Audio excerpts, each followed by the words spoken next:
वायु गुणवत्ता के मद्देनजर दिल्ली सरकार का फैसला पाबंदियों पर नजर रखने के बनाए गए 586 निगरानी दल दिल्ली की धुंध दिल्ली एनसीआर में 10 में से 7 परिवार प्रभावित। सवे जनसत्ता संवाददाता नई दिल्ली 30 अक्टूबर।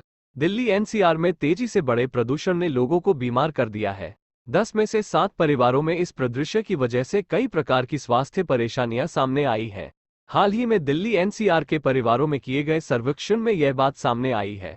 बढ़ते प्रदूषण की वजह से 27% परिवार आने वाले 2 से 3 सप्ताह में दिल्ली एनसीआर के एक्शन प्लान ग्रेप के तृतीय चरण के तहत निर्माण और विध्वंस गतिविधियों पर रोक लगाना शामिल है। मंत्री ने कहा कि हमने राजधानी की सभी निर्माण एजेंसियों और संबंधित सरकारी विभागों के साथ बैठक की है, जिनमें लोक निर्माण विभाग, दिल्ली नगर निगम, रेलवे, दिल्ली विकास प्राधिकरण और दिल्ली प्रदूषण नियंत्रण समिति शामिल है। उन्होंने बताया कि हमने निर्णय लिया है कि शहर में निर्माण कार्य और तोड़फोड़ की गतिविधियों पर पाबंदी लगाई जाएगी। उन्होंने कहा कि सरकार ने एक मजबूत निगरानी प्रणाली विकसित की है ताकि निर्देशों का अनुपालन कराया जा सके और विभिन्न दायरे से बाहर जाकर रहने की योजना बना रहे हैं। बिगड़े हालात के बाद हाल ही में परिदृश्य की स्थिति को लेकर यह सर्वेक्षण लोकल सर्किल ने किया है। इस प्रदूषण का असर जानने के लिए संस्था ने 26,000 लोगों से सुझाव प्राप्त किए थे।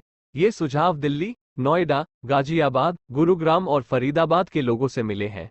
इनमें 65% पुरुष और 35% महिलाएं शामिल हैं।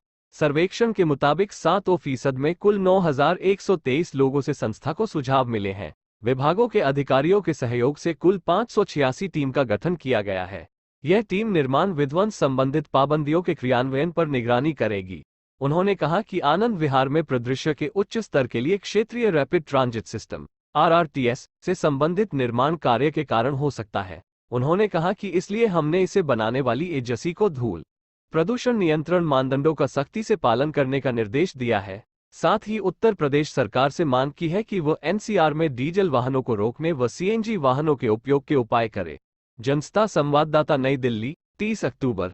दिल्ली सरकार के पर्यावरण मंत्री गोपाल राय ने रविवार को कहा कि उनकी सरकार ने खराब हो रही वायु गुणवत्ता के मद्देनजर राष्ट्रीय राजधानी में निर्माण कार्य और तोड़फोड़ की क्रियान्वयन सुनिश्चित करने के लिए 586 दलों गतिविधियों पर लगाई गई पाबंदी का गठन किया है कि विशेषज्ञों के अनुसार आने वाले समय में मौसमी दशाओं यानी ठंड बढ़ने व हवाओं की दिशा बदलने के कारण दिल्ली की वायु राय ने एक संवाददाता सम्मेलन में कहा गुणवत्ता गंभीर श्रेणी में पहुंच जाएगी।